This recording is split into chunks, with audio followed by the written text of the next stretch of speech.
আছে। আরে দিদি, আপনারা চলে যাচ্ছেন, ওই মেয়েটাকে নিয়ে গেলেন না? ওই বাবা মারা মেয়েকে নিয়ে কেন যাব আমি? আরে তোর কাকা কাকিকে বলো, এই রেখে দিক নিজের কাছে। ঠাকুরজি, তুমি কেমন ধারার কথা কও? তুমি নিজের পিসি, তোমার একটা দায়িত্ব নেই? আমি একা একা কটাকে পারবো? এমনিতে দুটো ছেলে মেয়ে সারাদিন নাজেহাল করে দিচ্ছে আমাকে। আমি আর কি কম নাজেহাল হচ্ছে নাকি? শহরের বুকে কত খরচ জানো? আমি পারবো না কোনো বাড়তি বোঝা বইতে।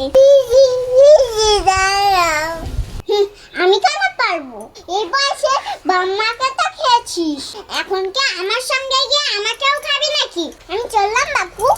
কাকিমা দাঁড়াও, কাকিমা তোমরা ছাড়া আমার কেউ নেই, দাঁড়াও কাকিমা। আশ্চর্য, বন্ধু বাম্মা মোরা মেয়েটাকে এভাবে ফেলে চলে যাচ্ছিল। চারদিকে এত রক্তের সম্পর্ক, তবে এর মাঝে মেয়েটা অনাথ হয়ে গেল। চুপ করো মা, আর কেঁদো না। তুমি কাঁদলে কি তোমার বাবা মা ফিরে আসবে? আমার তো যা যা বড় চাকরি, আজ এখানে কাল সেখানে, আমি ওকে নিয়ে কোথায় রাখবো?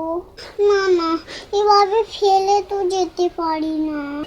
আমার একটা অনাথ আশ্রমের সাথে যোগাযোগ আছে, তোকে ওখানে দিয়ে আসি চল।